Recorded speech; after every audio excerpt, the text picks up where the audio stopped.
Yo, selamat datang di channel baru.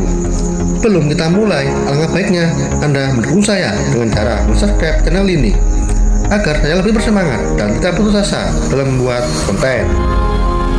Pada kesempatan kali ini, saya akan melanjutkan alur cerita light novel dan Setaraken Diacita volume 4 part 9. Tanpa berlama-lama, langsung saja kita mulai.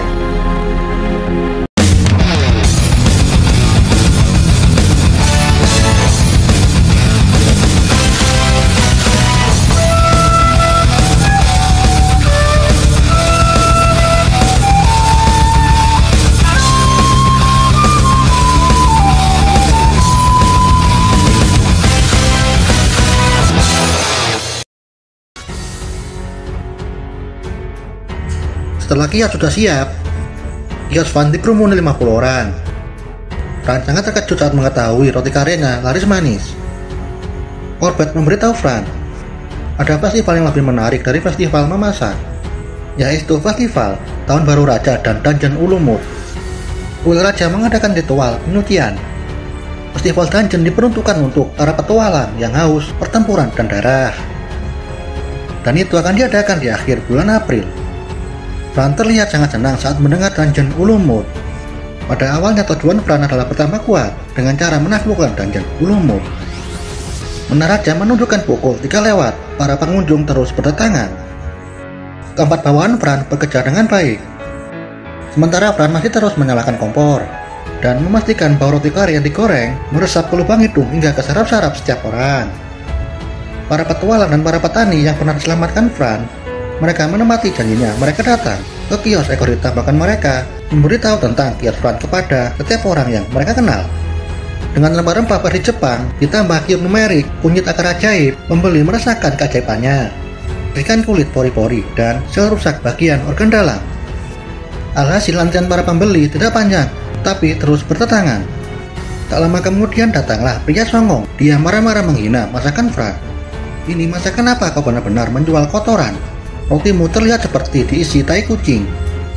Dengan itu, Fran merasa sepertinya pria ini suruhan kios pesaing. Rambut mohak tipe anak pang, baju jaket kulit berduri seperti anak metal. Fran bertanya, "Woi orang bodoh, apakah kau yang disebut preman?" Kalau di anime yang disuruh para preman. Kalau di Indonesia yang disuruh pasti bangsat jin. Preman meminta Fran untuk menutup kiosnya dan pergi dari sini. Dengan berani preman menyatakan, "Jika kalian tidak bisa, aku akan membantu membersihkan kios kalian secara permanen, jadi cepatlah pergi dari sini." Menghina karya adalah kata-kata terlarang sepanjang sejarah. Dengan lightning magic, preman itu menerima ajabnya kosong, terkapat pesambar petir. Fran meminta Urushi untuk menyeret preman ini ke dalam gang yang sepi. Fran membuat klon dirinya lalu mengikuti Urushi. Magic Silent diaktifkan. Dengan itu tidak akan ada teriakan yang terdengar dari luar. Siksaan belum dimulai, preman ketakutan dan minta ampun. Preman berjanji kepada Fran akan memberitahu semua apa yang Fran ingin ketahui. Tapi singkirkan dulu anjing ini dariku. Fran berkata, "Dasar bodoh, dia bukan anjing tapi serigala." Preman menjelaskan, "Seseorang telah meminta jasaku dengan imbalan 1000 koin emas untuk mengganggu kiosmu. Kami memiliki 6 anggota yang dibagi menjadi 3 kelompok. Target kami kios ekor hitam dan kios panti asuhan." Fran berkata, "Baiklah kalau begitu. Aku akan menyerahkanmu kepada petugas keamanan. Tapi sebelum itu kau harus janji kepadaku. Kau tidak boleh menceritakan tentangku. Jika sampai itu terjadi, aku akan membunuhmu." Fran memasang kutukan sihir dominasi pengawas kepada preman. "Preman ketakutan, apa yang kau lakukan kepadaku?" Fran menjelaskan, "Itu adalah sihir pengawas. Aku akan tahu apa yang dilakukan orang, entah itu kata-kata atau tindakan. Jadi, aku akan tahu jika kau mengingkari janjimu." Fran menambah ketakutan kepada preman itu. "Dengar, aku akan mengirim familiarku jika kau mengingkari janjimu. Akhir-akhir ini familiarku sulit mengendalikan hawa nafsunya. Dia sangat ingin memakan daging manusia." Preman itu ketakutan bahkan sampai mengompol. Fran ingin tertawa namun menahannya. Tak lama kemudian Corbett datang dengan petugas patroli setelah klon Fran menghilang. Corbett yang melihat ini, Corbett bertanya-tanya, Apa yang terjadi? Kenapa dia sangat ketakutan? Dengan demikian, ekor hitam dan panti asuhan dalam bahaya. Memahami situasi, Fran meminta Shiso pergi untuk mengawasi kios panti asuhan. Shiso dan Urushi pun pergi menuju kios panti asuhan. Saat sampai di kios panti asuhan, Urushi disambut anak-anak panti asuhan dengan gembira. Beberapa jam berlalu, tamu yang tidak diundang telah tiba. Pembeli itu marah-marah dengan sup panti asuhan. Dia berpura-pura ada sesuatu yang aneh di dalam sup itu. Pria itu meminta kios panti asuhan untuk tutup jika tidak ingin kios ini hancur. Preman terus mengancam sehingga membuat Iyo dan anak-anak ketakutan. Urushi pun melompat di depan preman itu. Shiso pikir preman akan takut setelah melihat Urushi. Namun malah sebaliknya. Preman melecehkan Urushi. Apa-apaan anak anjing bodoh ini. Mendengar itu, Shiso berkata, "Urushi, ajar." Dalam sekejap preman itu terbang setinggi 10 meter. Preman jatuh terkapar. Urushi menumpuk preman itu dan menaikinya. Anak-anak sangat bahagia saat melihat Urushi melonglong. Anak-anak berteriak, "Urushi-chan, kau luar biasa, itu sangat keren." Setelah preman dibawa petugas keamanan, datanglah Charlotte yang menanyakan keadaan mereka. "Apakah kalian baik-baik saja?" Panti asuhan sudah berada di tangan yang benar, yaitu Charlotte. Dengan itu, Shiso dan Urushi kembali ke kios Fran. Hari pertama festival memasak telah usai dan akan dilanjutkan esok hari. Colbert bertanya kepada setiap kios, "Apakah apa ada terjadi dengan preman hari ini?" Ada 4 kios yang terkena razia preman. Di antaranya kios terkutuk Dragonhead, Noble Dish, panti asuhan, dan Blacktail. Tapi untuk keempat kios ini semuanya baik-baik saja. Pemilik Dragonhead adalah seorang petualang peringkat A, sedangkan panti asuhan dan Blacktail petualang peringkat D dan E. Noble Dish pemiliknya seorang bangsawan. Dia putra Rufus Criston. Pemilik kios Dragonhead, dia adalah satu-satunya orang yang tidak ingin Shiso lawan, karena dia sangat kuat, mungkin lebih kuat dari Amanda. Sedangkan Brock Criston, pemilik Noble Dish, dia tidak punya skill bertempur. Yang jadi pertanyaannya, bagaimana dia cara mengusir preman? Jawabannya cukup mudah. Dia bertekuk lutut memohon ampun. Sifat rendah hatinya sebagai putra Kon itu membuat preman tidak tega. Alhasil para preman melepasnya untuk hari ini. Malam telah tiba. Fran dan bawahannya berpisah setelah makan malam bersama. Fran dan Shiso kembali ke dapur menyiapkan masakan. Saat memikirkan penyerangan, Shiso mencium sesuatu yang mencurigakan. Jika diingat, panti asuhan sudah meminta maaf, tapi para preman masih mengancam. Namun sedangkan Noble Dish, para preman melepaskan Noble Dish hanya dengan cara berlutut. Shiso yang merasa curiga, Shiso meminta Urushi menjalankan misi mata-mata untuk mengintai putra Kon dari dalam bayang-bayang. Esok hari telah tiba.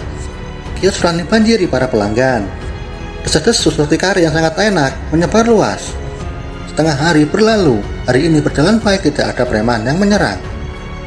Namun ada pria yang berada di antara antrian. Pria itu berbicara tentang Noble Dish penuh semangat. Saat diidentifikasi, Shiso menemukan gelar pria itu penipu, akting, dan ancaman. Pria itu semakin membuat Shiso curiga kepada Noble Dish. Tak lama kemudian terjadi pertengkaran di antara para pelanggan. Melihat itu, Fran bergegas mengendalikan situasi. Saat pria itu terus meronta-ronta, Fran merasukkan roti kare ke mulut pria itu. Dia pun tenang kembali setelah menelan roti kare. Setelahnya datanglah pria bertubuh kekar. Dia lebih mirip petualang atau tentara bayaran. Dia menyelinap di antara para pelanggan. Dia tertarik dengan makanan penyembuh roti kare Cure Numeric. Waktu yang ditetapkan telah habis. Fran dan keempat bawahannya pergi ke kuil koki. Putra Kon juga ada di sana. Hari ini dia tidak ditemani staf kokinya, melainkan para pengawalnya dan pedagang. Tanpa disadari keberadaannya, seorang pria berada di samping Fran. Dia Pelm, pemilik restoran terkutuk Dragonhead. Shiso sangat terkejut karena tidak bisa merasakan kehadirannya. Petualang rank A memang luar biasa. Dia gagah, tinggi, rambut pirang. Dia memperkenalkan diri, "Selamat malam, namaku Pelm. Aku sudah meminta karyawanku untuk membeli roti kare. Kenapakah itu ide Shisomu?" Fran menjawab, Iya, itu ide Shisoku dan perkenalkan, namaku Fran. Pram pun pergi setelah memberikan doa kepada Fran, semoga berhasil. Para koki juga menghampiri Fran. Para koki terkesan karena roti kari sangat lezat. Fran panik harus bagaimana, karena pujian untuk karinya datang bertubi-tubi. Putra Kon juga menghampiri Fran. Dia namanya Wan Kriston, pemilik Noble Dish. Dia datang dengan sombong. Dia juga mengelap tangannya setelah berjabat tangan dengan Fran. Melihat itu, Fran sangat jengkel sampai-sampai ingin memotong tangannya. Bisnis di kuil koki telah selesai. Fran pun kembali ke dapur. Sampai di dapur, Shiso meminta Fran untuk waspada. Seharusnya dapur kosong, tidak ada orang. Lampu mati dan terasa aura beberapa orang. Fran berkata, "Shiso, mari kita bunuh mereka tanpa mengotori tempat kerja kita." Magic Silent diaktifkan, itu agar suara pintu yang terbuka tidak terdengar. Upaya mereka menyekap Fran telah gagal sebelum melakukannya. Tanpa disadari, penyusup sudah kosong tersambar petir. Fran pun menyembuhkan yang paling kuat. Siksaan dimulai. "Apa yang kau lakukan di tempat kerjaku?" Penyusup terlihat baik berkata dengan sopan setelah mukanya bonyok semua. "Jadi alasan kami menyerangmu itu agar kau besok tidak ikut kontes memasak." Saat ditanya siapa yang mengirimmu ke sini, penyusup menjawab, "Yang menyuruh kami dia bernama Linford. Dia seorang alkemis." Di tempat lain diperlihatkan Brock Kriston. Dia sedang berbincang dengan Jelise. Jelise adalah seorang alkemis murid dari Ayujen, Pak tua yang meneliti ramuan esensi jiwa yang mencuri dari markas para bandit. Dan kita lanjut di video selanjutnya. Terima kasih sudah menonton.